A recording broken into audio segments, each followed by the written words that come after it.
نحن محاضراتنا الآن هذا الجزء الثالث من السلسلة، من سلسلة بناء شخصية المستقبل.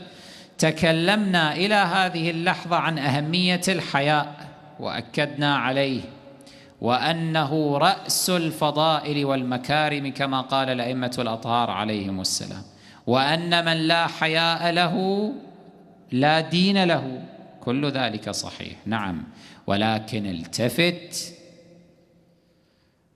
الحياء حياءان، هنالك حياء ممدوح محمود، وهنالك حياء مذموم مبغوض.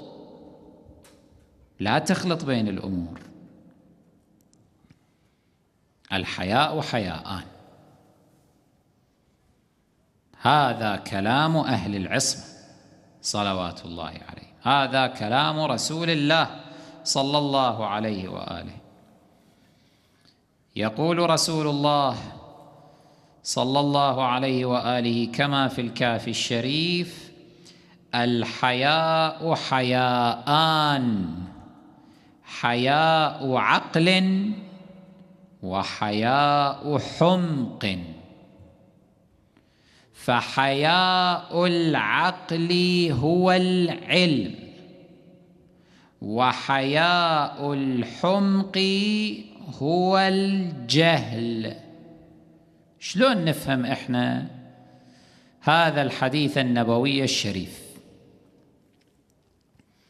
نفهمه حين نضم إليه الأحاديث ذات الصلة من أبناء رسول الله وخلفائه صلوات الله عليه. من تلك الأحاديث ما رواه الكليني عليه الرحمة في الكافي الشريف أيضا بسنده عن أبي عبد الله الصادق عليه السلام قال: من رق وجهه رق علمه. خلي شوية أوضح لك. الحياء حياءان،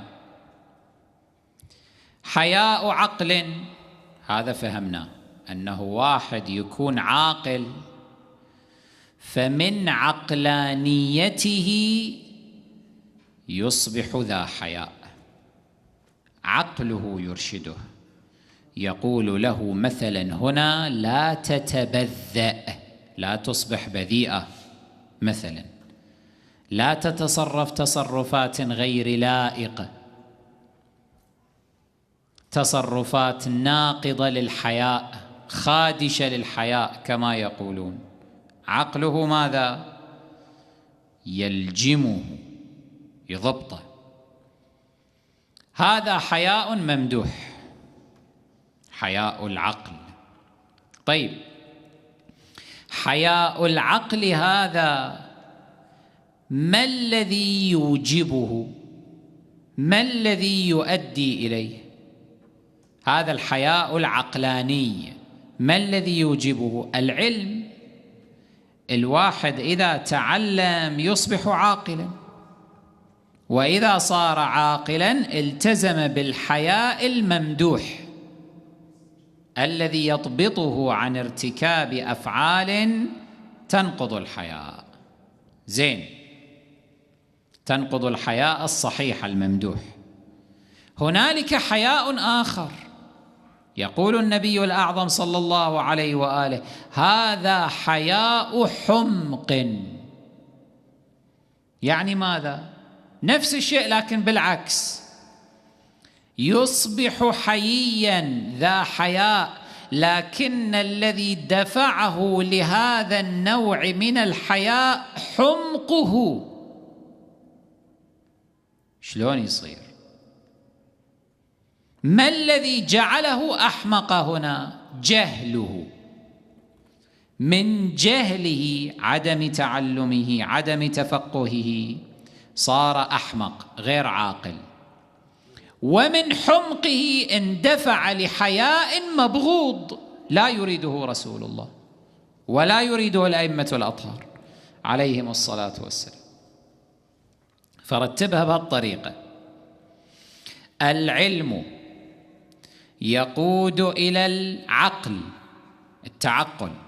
والتعقل يقود إلى الحياء الممدوح المحمود، الحياء في موارده الصحيحة.